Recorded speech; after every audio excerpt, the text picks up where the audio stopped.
Γεια σας, καλώς ήρθατε στο κανάλι μου. Καλώς ήρθατε σε ένα ακόμη μάθημα. Έχετε ακούσει για το ειδipόδιο σύμπλεγμα? Ξέρετε τι είναι και γιατί ονομάστηκε έτσι? Σήμερα θα καταλάβετε, γιατί σήμερα θα διαβάσουμε μία ιστορία για τον ειδίποδα και τη σφίγγα. Ο ειδίποδας είναι αναμφίβολα το πιο τραγικό πρόσωπο της αρχαίας ελληνικής μυθολογίας. Ο ειδίποδας ήταν γιος του βασιλιά της Θήβας Λάιου και της βασίλισσας Ιωκάστης. Πριν γεννηθεί ο ειδίποδας, ο πατέρας του είχε πάει στους Δελφούς και εκεί η Πυθία του είχε πει «Θα αποκτήσεις γιο και ο ίδιος σου ο γιος θα σε σκοτώσει». Έτσι, όταν ο Λάιος απέκτησε τον πρωτότοκο γιο του, έκανε 2 τρύπες στους αστραγάλους του και πέρασε μέσα από τις τρύπες λουριά για να δέσει τα πόδια του. Άλλωστε το όνομα ειδίποδας σημαίνει αυτός που έχει είδημα στα πόδια.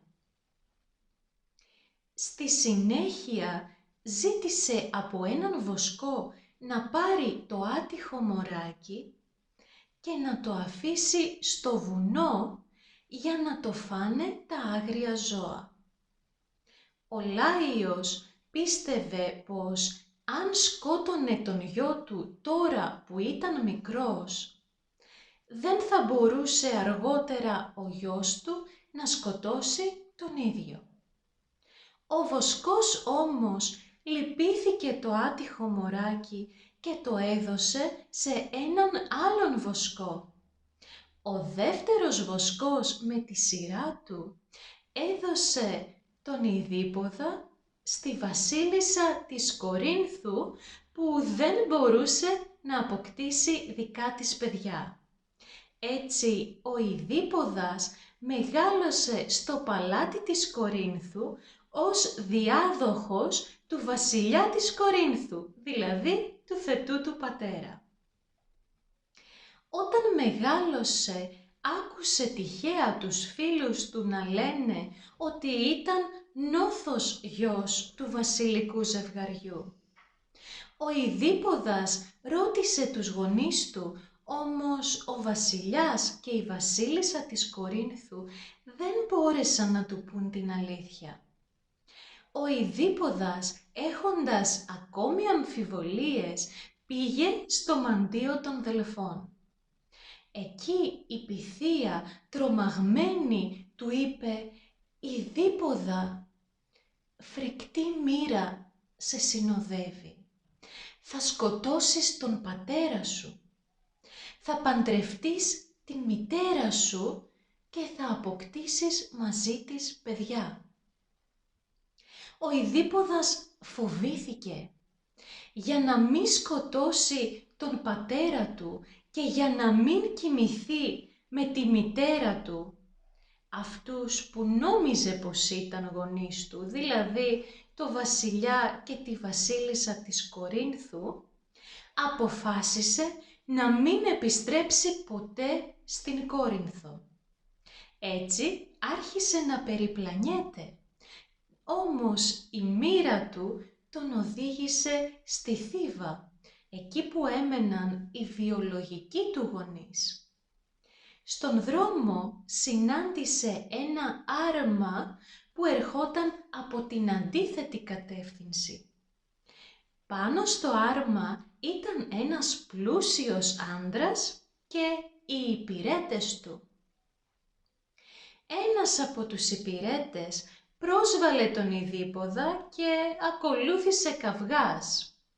Ο καυγάς είχε σαν συνέπεια να σκοτωθούν ο πλούσιος άνδρας και όλοι οι υπηρέτες του εκτός από έναν. Ο υπηρέτης που επέζησε μετά από πολλά χρόνια θα αποκαλύψει στον ειδίποδα ότι ο πλούσιος άνδρας που είχε σκοτώσει ήταν ο πραγματικός του πατέρας. Ο πατέρας του που είχε πάει και εκείνος στους Δελφούς για να ζητήσει χρησμό για την εξόντωση της Σφίγγας. Ενός τέρατος με πρόσωπο γυναίκας, κορμί λιονταριού και τεράστιες φτερούγες. Η Σφίγγα καθόταν σε έναν λόφο έξω από την Θήβα και ζητούσε από τους περαστικούς να λύσουν το ένιγμα. Όποιος δεν μπορούσε να απαντήσει στην ερώτησή της, έβρισκε φρικτό θάνατο από το τρομακτικό αυτό τέρας και δυστυχώς κανένας δεν μπορούσε να απαντήσει στην ερώτηση της Σφίγγας. Ο βασιλιάς Κρέοντας, ο προσωρινός βασιλιάς της Θήβας, αυτός που είχε πάρει την εξουσία μετά τη δολοφονία του Λάιου, είχε ορίσει πως ο άνθρωπος που θα κατόρθωνε να λύσει το ένιγμα και να ελευθερώσει τη Θήβα από αυτό το τέρας θα γινόταν βασιλιάς.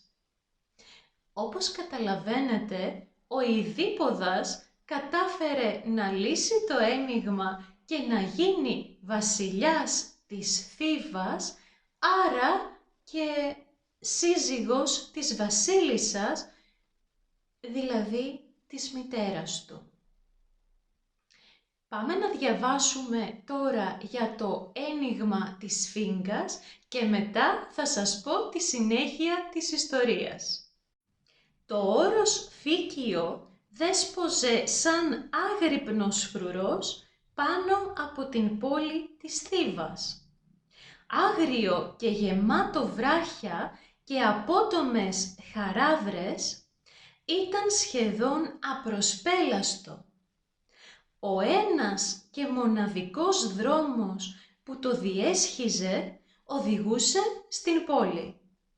Εκεί, καθισμένη πάνω σε έναν βράχο, βρισκόταν η Σφίγγα που έλεγχε όποιον έμπαινε ή έβγαινε από τη Θήβα.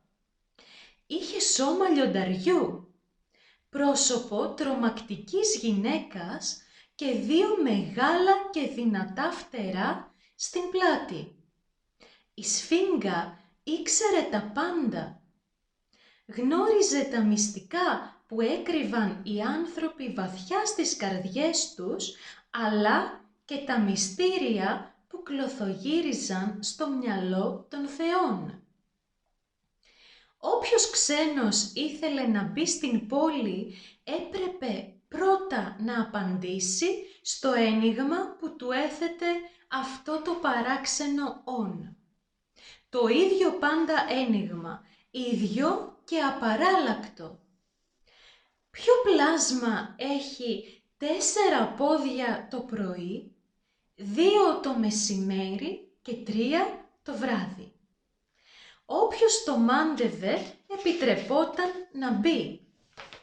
Όποιος δεν απαντούσε σωστά έβρισκε τραγικό θάνατο, καθώς η Σφίγγα το έσφιγγε δυνατά μέχρι που το έπνιγε και ύστερα το καταβρόχθιζε.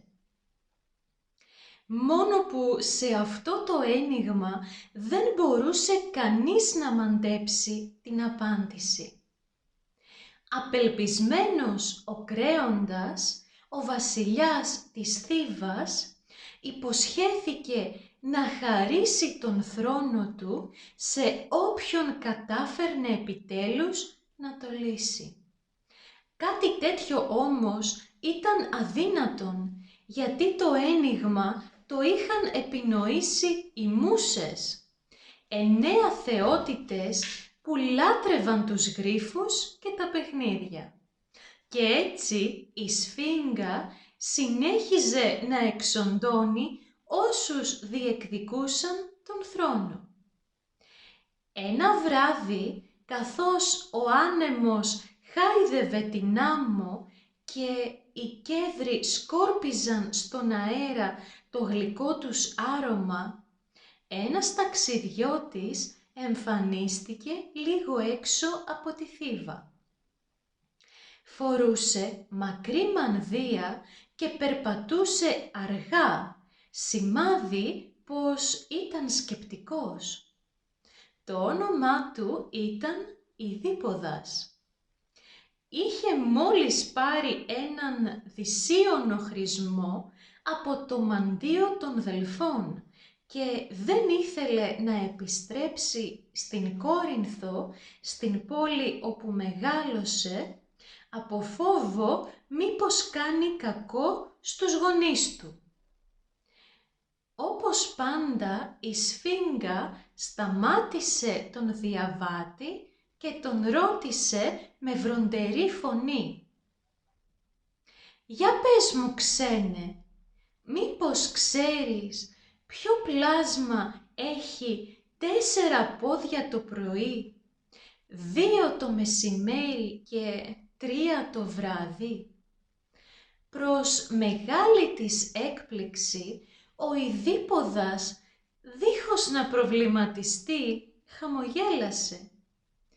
«Πολύ εύκολο ένιγμα. Δεν έχεις κανένα άλλο, κανένα πιο δύσκολο?» Η Σφίγγα δεν ταράχτηκε διόλου. «Αυτό έχω μόνο. Απάντησέ μου, αλλιώς θα σε κατασπαράξω. Και αν το μαντέψω?» «Θα σε αφήσω να περάσεις. Μη γελιέσαι όμως. Κανείς δεν το έχει μαντέψει μέχρι σήμερα. Και τώρα τελείωνε γιατί πεινάω». Ο Ιδίπποδας αναστέναξε και έπειτα απάντησε. «Το πλάσμα αυτό είναι ο άνθρωπος». Η Σφίγγα είχε ανοίξει κιόλας τα σαγόνια της, έτοιμη να καταβροχθήσει τον ξένο. Στο τέλος όμως έμεινε με το στόμα ανοιχτό και γιατί ο άνθρωπος τράβλησε. Επειδή μόλις γεννιέται, στην αυγή δηλαδή της ζωής του, μπουσουλάει στα 4, άρχισε να εξηγεί ο Ιδίπποδας. Το μεσημέρι, δηλαδή στα μισά της ζωής του, περπατάει με τα 2 του πόδια. Και στη δύση, δηλαδή όταν είναι πια γέρος, βαστάει μπαστούνι, το 3ο πόδι. Λοιπόν, το βρήκα. Θα γίνω εγώ ο καινούριος βασιλιάς της Θήβας. Η Σφίγγα έμπηξε τα νύχια της στον βράχο και γρύλισε εξαγριωμένη. Το παιχνίδι της είχε φτάσει στο τέλος του και εκείνη είχε νικηθεί. Πηδώντας από βράχο σε βράχο, απομακρύνθηκε. Γλίστρισε όμως στις πέτρες και γκρεμίστηκε σε μια βαθιά χαράδρα. Και έτσι ο Ιδίπποδας στέφθηκε βασιλιάς της Θήβας με όλες τις τιμές, αφού ήταν ο μοναδικός άνθρωπος που κατόρθωσε να λύσει το μυστηριώδες ένιγμα της τρομακτικής Σφίγγας. Εδώ θα πρέπει να διορθώσουμε το βιβλίο. Παρότι οι περισσότεροι πιστεύουν ότι η Σφίγγα έκανε μία μόνο ερώτηση στον Ιδίπποδα, στην πραγματικότητα του έκανε 2 ερωτήσεις.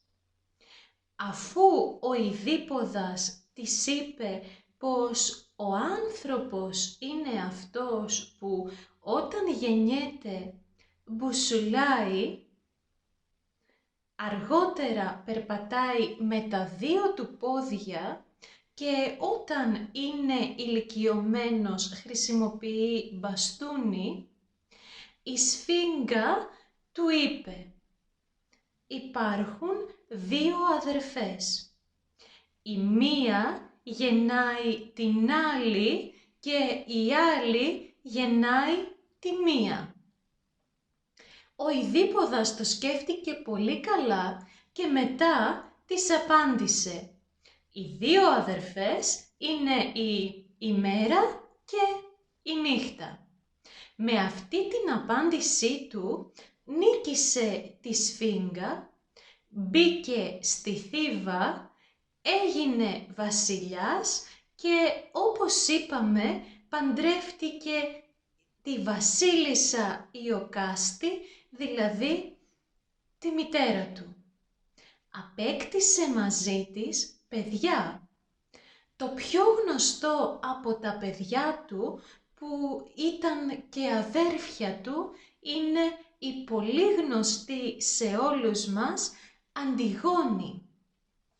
Γράψτε μου στα σχόλια εάν θα θέλατε σε ένα από τα επόμενα βίντεο να σας πω την ιστορία της Αντιγόνης. Μετά από πολλά χρόνια ξέσπασε στη Θήβα λοιμός με γιώτα, δηλαδή πείνα, που είχε ως αποτέλεσμα να ξεσπάσει λοιμός με όμικρον γιώτα, δηλαδή ασθένεια. Οι άνθρωποι πέθαιναν στους δρόμους. Ο Ιδίπποδας για ακόμη μία φορά πήρε χρησμό. Σύμφωνα με τον χρησμό, για να τελειώσουν τα προβλήματα της πόλης, έπρεπε να βρεθεί ο δολοφόνος του προηγούμενου βασιλιά που είχε μείνει ατιμόρυτος. Έτσι, ο Ιδίπποδας, ψάχνοντας για τον δολοφόνο του Λάιου, ανακάλυψε ότι ο πλούσιος άνδρας που είχε σκοτώσει πριν από πολλά χρόνια ήταν ο βασιλιάς της Θήβας και ο βιολογικός του πατέρας. Ανακάλυψε ότι η γυναίκα του, η Ιωκάστη, ήταν και μητέρα του, ότι τα παιδιά του ήταν και αδέρφια του. Η Ιωκάστη δεν άντεξε την ντροπή και αυτοκτόνησε. Όταν ο Ιδίπποδας βρήκε το άψυχο κορμί της γυναίκας και μητέρας του, έβγαλε τα μάτια του με τα ίδια του τα χέρια για να τιμωρήσει τον εαυτό του για την αμαρτία που είχε κάνει. Έτσι τελειώνει μία από τις ωραιότερες τραγωδίες που έγραψε ο σπουδαιότερος για εμένα αρχαίος Έλληνας τραγωδός, ο Σοφοκλής. Με αυτή την ιστορία ο Σοφοκλής προσπαθεί να μας πει ότι ο άνθρωπος, ό,τι και αν κάνει, δεν μπορεί να ξεφύγει από τη μοίρα του. Ο Θεός είναι αυτός που ορίζει αυτά που θα συμβούν στη ζωή του ανθρώπου. Γράψτε μου στα σχόλια εάν σας άρεσε το σημερινό βίντεο και αν θα θέλατε στο μέλλον να δείτε και άλλα παρόμοια με αυτό. Μην ξεχάσετε να κάνετε και ένα like και εγγραφή στο κανάλι μου για να μην χάσετε τα επόμενα μαθήματα. Εμείς θα τα πούμε πολύ σύντομα. Γεια σας!